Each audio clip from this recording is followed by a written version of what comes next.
Hamas terrorists firing thousands of rockets, sending dozens of fighters into Israel towns right near the Gaza Strip, catching them almost 100% by surprise. Israel conducting a major counterattack against Hamas, and it's going on right now. They want to crush them, but it's going to mean going street to street in Gaza, something they did not want to do in years past.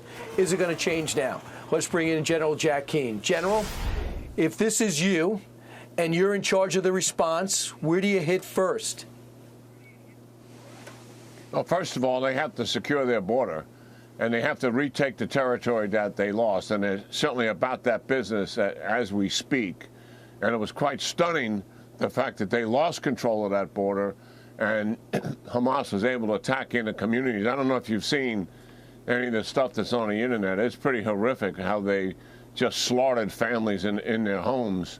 A pretty outrageous attack, and I think psychologically, you know, the Israeli people probably feel quite vulnerable in a way that they haven't in the past.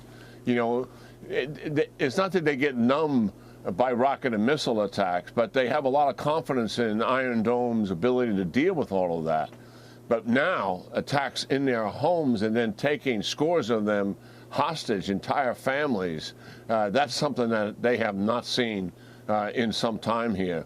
The second thing they've got to do, obviously, is suppress the rocket and missile attacks, and they've been about that all day and also into the night, and that'll continue. And then they have to make up their mind how they're going to deal with these hostages. Certainly, this is a concerted effort on Hamas's part. I mean, we know full well if they take a single soldier hostage, the Israelis will give up hundreds of prisoners to get that single soldier back, and the entire country emotionally is behind that. Having scores of hostages and families, civilians, not a soldier, but soldiers are part of the group. This is a huge psychological and emotional event, you know, for the Israeli people. And that's certainly going to complicate military operations quite significantly in dealing with Gaza itself. I think likely the Israelis will go to a third party here to try to work something you know, with Hamas. Obviously, they made an effort to do this, to have these hostages, and the implication is they're going to exchange them, and they want something in return. So there's an opportunity here to have some kind of negotiation. But then the other weight that's bearing down on Netanyahu certainly is because of the scale of this attack, the rockets and missiles, the numbers of them, the speed of it, and the attack on the civilian population. There's huge political weight on him to do something really tough about this situation once and for all. And he certainly is going to feel that. And that brings in play a military operation. Mainly what they like to do is air and missile attack to destroy as much as possible, to set back the Hamas movement for months or maybe a couple of years.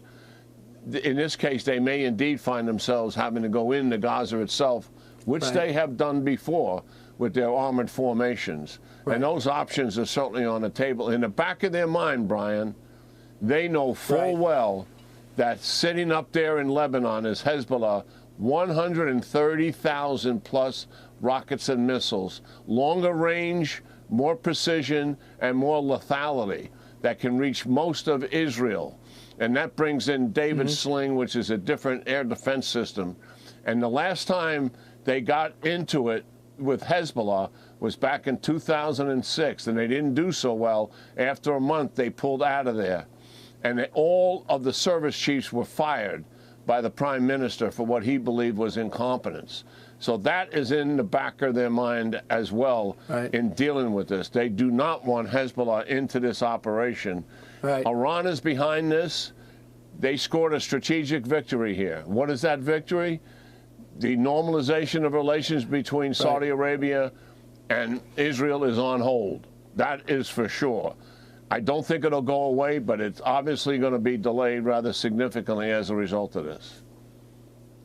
All right, General, thanks so much. Of course, the Institute of Study of War will be all over this. And just to show how on the money you are, one of the first things Hezbollah did is release a statement saying we're in direct contact with the leadership of Hamas and describe the events as decisive response in Israel's continued occupation and a message to those seeking normalization with Israel.